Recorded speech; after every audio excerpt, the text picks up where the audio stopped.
Kill அப்படின்ற ஒரு டைட்டிலுக்கு ஏற்ற மாதிரி ஒரு நல்ல ஜஸ்டிஃபிகேஷனான டைட்டில். ஏன்னா இந்த படத்தில் வந்து ஒன்று கொல்லுவாங்க, இல்லைன்னா கொல்ல சொல்லுவாங்க, இல்லைன்னா கொல்ல வைப்பாங்க.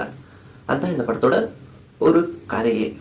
அண்ட் இந்த படத்தை ஃபுல்லாமே ஒரு ஃபைட் சீக்வன்ஸை வச்சு, ஃபைட் கொரியோகிராஃபியை வச்சு மூவ் பண்ணதுனால வந்து அந்த எமோஷன்ஸ் வந்து நமக்கு எங்கேயுமே கனெக்டே ஆகாது.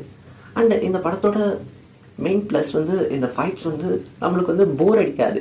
ஃபைட்ஸ் போர் அடிக்காது, கதை வந்து நம்மளுக்கு போர் அடிச்சாங்க. ஃபைட்ஸ் வந்து எங்கேயுமே போர் அடிக்காது. ஏன்னா அந்த ஸ்டண்ட் கொரியோகிராஃபி வந்து அவ்வளோ சூப்பராக பண்ணியிருந்தாங்க.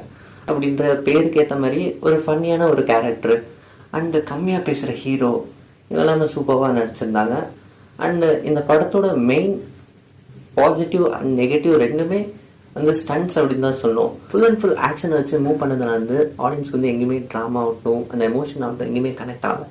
இது வந்து ஒரு ஜான்விக், இந்தியன் ஜான்விக் அப்படின்னு தான் சொல்லுவேன். ஏன்னா ஜான்விக்ல எப்படி கொள்றாங்களோ அதே மாதிரி தான் இங்கேயும் ஆக்ஷன் லவர்ஸ்க்கான ஒரு என்டர்டெய்னிங்கான ஒரு ஃபிலிம்.